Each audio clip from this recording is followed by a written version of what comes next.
How you all doing? Ralphie here, Ralphie Customs. We're going to get on and finish this featherbed frame and then we're going to look at making a sprocket carrier to fit the V-Rod wheels in the swing arm I'm going to make for our Coles Hinex Sportster. Let's do it.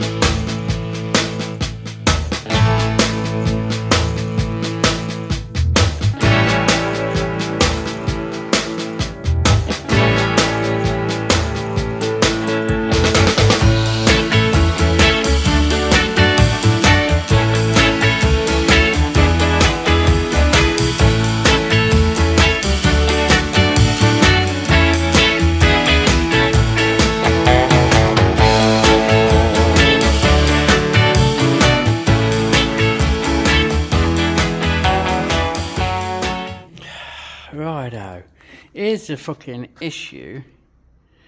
Somebody's put this bit of frame rail in. Now, whether this frame's been fucked about with and chopped out to miss a Sportster oil pump, which is quite a common fitment and modification, and then it's been rectified of sorts, I don't know. But basically, I hate that word, we need to fuck this tube off because it's too fat, it don't blend in, and it's got a bit of a gnarly joint here. So we want to chop out all the bad and replace it with good. Unfortunately, I don't think the camera's going to pick it up very well. Stand up, hold on. Unfortunately, there's a line of braze that runs right back to where that pen mark is. I think it's got a gouge in the frame and someone's filled it with braze, which means we're not going to be able to weld it where the braze is. So we can chop it back before the braze, that's happy days, yeah. And there's a massive chunk of braze in here. We need to chop that off after the braze, the same. The problem is that my bender don't do these big radii that we need to match the existing to join it on the bend like. So if I come in with one of mine, it's just not gonna fit right. We need a slower bend to find a good suitable place to join it. So what I propose to do is obviously chop this shit out. I might put a bar in here, tack a spragging across here, that's going bye-byes. Might tack a spragging across here to stop it moving, but I don't think it will. I mean, we're chopping it within a few inches of all this, so it ain't gonna go anywhere. And we're chopping it within a few inches of this, so it ain't gonna go anywhere. That's not the problem. The problem's matching that bend. Yeah, we've got tube in 1.25 inches. This is very, very slightly under because it's old and probably been shot blasted a few times. We have 1.25 inches. We have 1.25 inches with a slight bend. Like I say, it don't match. This is the issue. The issue is that that's not going to focus for a start off. It's not going to match up.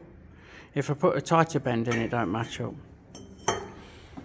So I think I'm going to do this. I'm going to weld place on the end, fill this full of sand and do a hot bend on it like I did on the Phaser Fighter video that I'll try and link to. Righto, so I'll have to crop this or you'll see me as being half of me, but look, we weld a plate on one end so the sand don't escape, and then using our patented cardboard filling system, we fill it full of very dry sand. Now it's middle of summer here now and it's fucking bone dry and red hot, so I'm not worried. But if it was winter, honestly, instead of using this big bucket that you can't see full of sand, I'd put it into an old saucepan and whack it on the stove just to get all the moisture out of it, because it needs to be dry. As I've said before, when you're doing this, just, if there's any moisture in the sand when you warm it up, that'll turn to steam and want to blow its way out. So start off with dry sand, and when you weld the top plate on, leave a couple of air gaps like, so that if it does produce any steam, it vents rather than becoming a fucking pipe bomb, because we don't want to lose any bits of ourselves today doing this, do we? Anyway, I'll get that filled up. Steady away. Makes a fucking mess. There you go. It's only sand. We get as much in as we can, and then we tap the tube to settle it all down and tap it down and make sure that it's packed. The tighter the sand, the less deformation you'll experience. when you're warming it up and bending it. So we need to be quite thorough. Fucking it's taking a lot of sand, this is. Oh, here we go, we're there. So that's full now. We grab a fucking hammer. Grab an hammer and we'll beat it up. It's dropped, it's here now. And it's staying there, so that's settled. We'll carry on like that and then get this top bit welded on. So we'll look for my fucking glove. And we've just plonked that plate on top there, look. We're packed full of sand, we'll give it a fucking wobble. We'll get that tacked on. Like so. Spin it round.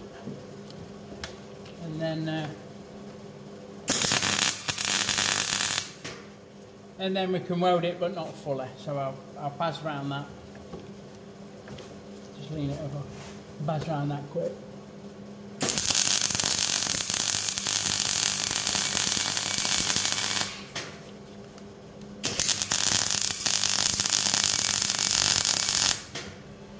And just leave a little gap in the weld for any steam to escape. Like that.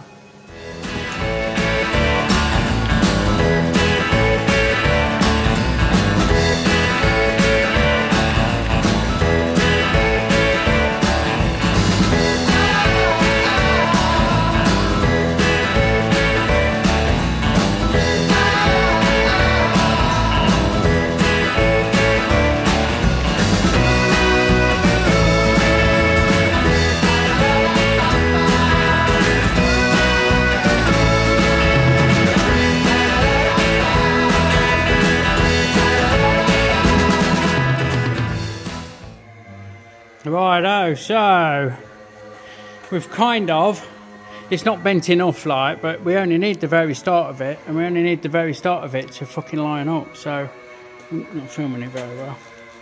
So we've placed that on, and once we chop it off, I reckon that's going to be tickety-boo. What I'll do, I'll chop it off, I'll trim it up and get a suitable piece out of it to put in. Now what we're going to do is we're going to slug it on the bend, which means we'll have a smaller than normal slug, but we'll have something to back the weld with, and that'll be strong as fuck. And in here we're going to put a straight slug in, and then we're going to cap it, so we'll leave a gap. You'll see how I do it. So this bit's going to be short, and it can join anywhere. It can join here, it don't matter where the slug bit goes, and the cover light. Well, can it, you dickhead? It's got a fucking chop right off that braze. Yeah, of course it has, sorry. Ignore that. It's a Monday morning thing. I'll get a bit of tube trimmed up, this bit, once it's cooled down. And then we'll look at replacing that damaged bit. Well, that explains a lot. I've cut that bit out, and this addition is fucking solid. Can you see down the hole? Don't know where you can see, but it's a solid slug, that long. Yeah? Probably turned down a bit on the ends. I'm going to fucking cut it off in the bandsaw and salvage that bit of material, because I can use it to make the slugs that I need. This is going to go in there, well, sorry, kind of like that, and line up with that, and then we're going to put a slug in there, and we're going to cloak that with 2 halves of tube and weld it all up lovely, like invisible it, and we're going to put a slug in there and weld it up and polish it back to invisible it. There's a little bit of deformation, a little bit flat on that bend there. I could put a round tool in and knock it about, you know, make a taper and knock it in and flare it out round again, but it's going to fuck it up a bit, I think. It's going to look like a flamenco's kneecap. And the one I've made's got a little bit, it's not quite round, so they match up quite nice actually. They're not quite the right angle. Well, they're not quite the right angle, but it don't matter. We're happy to have a little bit of a gap, get something to play with. So what I'm going to do is chop that off in the bandsaw. It's not a tube in the bandsaw. Fucking hell. I bet I took some brazing, some getting up. Anyway, we can chop that off on the bandsaw, turn it down into a slug that fits in here and there, and then we can get that on and look at this and so on. Like, no worries. We might have to clean that off in the process, so I can sit it on the bottom rails to make sure everything lines up properly, but that's got to come off anyway. Failing that, we could space it up on some box section, but we don't need to do that. We'll have that bracket off camera. So we've got a bit of steel stock chucked up. I'm going to face it off and get a centre drill in the end, and then we're going to hang 4 inch of it out, or just over 4 inch of it out, and machine it down to make that slug, and then we're going to drill it from each end out to 21 mil. We're not going to drill it from each end, we're going to drill the pilot from each end, because my pilot drill's not fucking long enough. A little 10 mil, but it's fine. It's just to save a bit of weight and give us a bit of something better to weld to, so you'll see. Move that out of the way. Come in with the tailstock and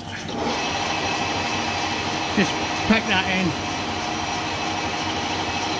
ready to take the live centre. Come on, no dramas. Right, we're all set up there. Just touch on that face, not that we need to, but we've zeroed a DRO. And what's this one to be? 27.3, so we can take, hold on, just turn my feed round, change gear. We can take an healthy cut before we have a measure to see what we're at, and then I can set my digital or read out. Get a bit of flex going on there, hold on. Right, we have got, it's not critical this, 28.32, so X is 28.32. We do want a bit of play in this, we want a bit of wiggle room, so I could probably do it all in one cut, but I'm worried about the fucking stuff moving, the job moving, like, because this hot road's a bit crusty sometimes. Once we got through there, I'll be happy days. So I'll take this down in 2 cuts. You can join me towards the end of the next cut, which will take us down to size.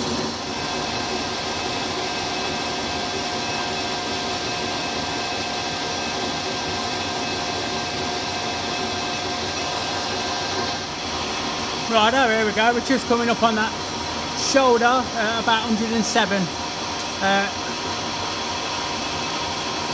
We don't, like I say, it's not super crucial, the length, about 4 inches is what I'm aiming at. You see that cuts a lot better once you've broken through the crush, through that mill scale, so that's that. What I'll do next off camera, I'll take it out and take it up to the bandsaw and chop the fucker off, and then bring it back and we'll drill through it and put a chamfer on each end and we'll be happy days. Right, with that cut off and shoved in, yeah, chucked up. That cut off and chucked up, we can run the pilot drill through. I will confess to have already done the other half of it, like the other end, so we ain't got to go full depth on this drill. I think it'll break through quite a bit before then. And as I've said, we're not worried about accuracy and concentricity, so it's alright to do half at a time, like. I do want a bit of coolant on the job, but it don't make a mess. Anyway, I'll get that running and then we'll switch out to the 21 mil. Righto, so bear with, I've started recording a little prematurely, which is not like me. I'm just winding the tailstock back in to eject the pilot drill so we can get the 21 mil in and run that bugger through, don't we? So we slowed things down a bit. I've given the drill a tickle on the grinder, so it's a bit keen, and away she goes, Captain. So I won't bore you, see what I'm doing, I won't bore you with that, but we'll get this hole through and then clean the end up and happy days. Righto, with that drilled out, we can break that edge. And come in with the chamfer tool, man. Come on, Malfet, crank the handle, mate. Here we come. Give that a good chamfer. Like that. So that is probably warmer than I want to grab. There you go.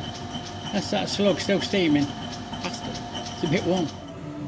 Okay, so with that slug made and this tube trimmed, we've got a little slug in there, look. But it gives us a bit of wiggle room because we need it. So what I'm going to do is line this up with a straight edge of sorts to make sure that that's smooth on the inside, and then we'll do the same with this back edge. We'll get it on there, like, make sure that's nice and parallel, and get some tacks on. I'll do that off camera. What we don't want is a fucking roll in this tube. It can be straight that end and not this end, so like I say, we'll go with a straight edge in there just to make sure. It could do with going down a bit where my thumb is, but it won't, because they don't quite match up. So we're going to have to do a little bit of blending, a little bit of smoothing, but it will be so much better than it was before that I think we'll be absolutely tip top.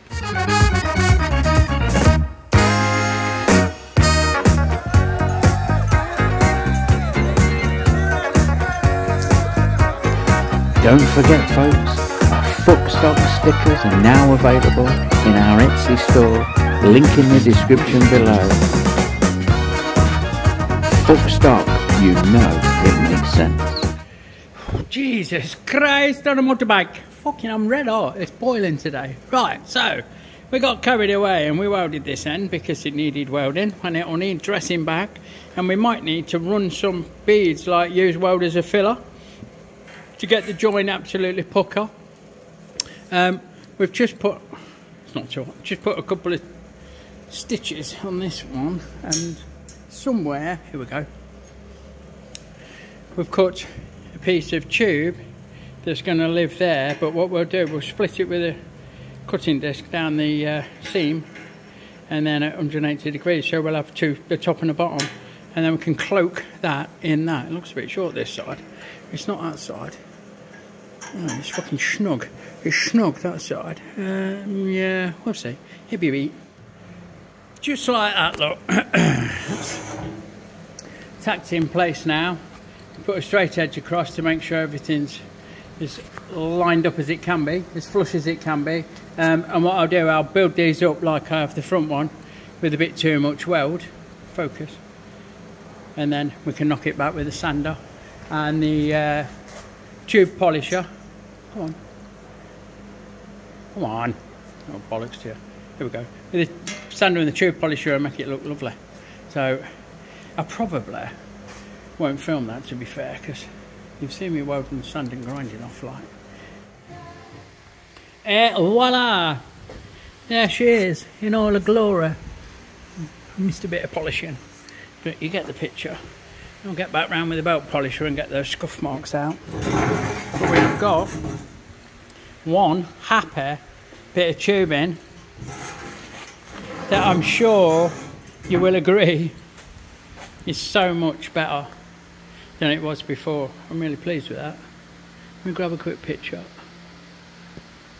Yeah, right, so all that I've got left to do on this now is take this side stand mount off, bung the holes up, weld the holes up, clean it up. It's just welding and grinding. It's just welding and grinding. So I'm going to sign off on this feather bed, clean up. I'm going to turn it round as well, because that don't make for the best picture, does it? Let's spin it round, like hey. How's about that then? There we go. That is much better. Happy days. Grab a picture. Cheers and thanks for coming. Yeah, look, see, so I'm moaning. I've stepped out to the car a spell and it's 30 degrees Celsius out here. Fucking Jesus, for hell's sake. And it's just started spitting with rain and we've had thunderbolts and lightning. Very, very frightening. Right, we're nearly there on this, look. We've took that block off that's in various parts, scattered around the floor where I've twatted it off with the hammer after grinding the welds off. And we've welded up all imperfections, ready for a nice sandback and polish, so that it matches the bottom rails, like so. So again, off camera, because it's just fucking grinding and sanding. You don't need to see that, but we'll get that cleaned up, and then I think the job's a fish, to be fair. And there we fucking go. Ignore that. I might have that out actually. That's nothing to do with the bit I did, but I think we'll have that out. We'll sand that out and weld it and grind it. We'll give that a sand up as well, see if we can fuck that off. But it's very light. I mean, this is a 60-year-old frame. Maybe a bit older. So it's going to have marks and dinks and bits and bobs and fucking this, that and the other done to it. Basically, and I hate that word, I'm going to call that job done. Like I say, there's a little bit more boring stuff that you don't need to see, where we'll get rid of that imperfection and maybe get rid of that imperfection, but we could chase that all the way through the frame, those little bits and bobs. And there's no great need. Once it's shot blasted and powder coated, it will all blend. So we have, let's have a look what we've done. We've fixed this, which was fucking shocking, made it unrideable like, so we've done that. I'm really pleased with that.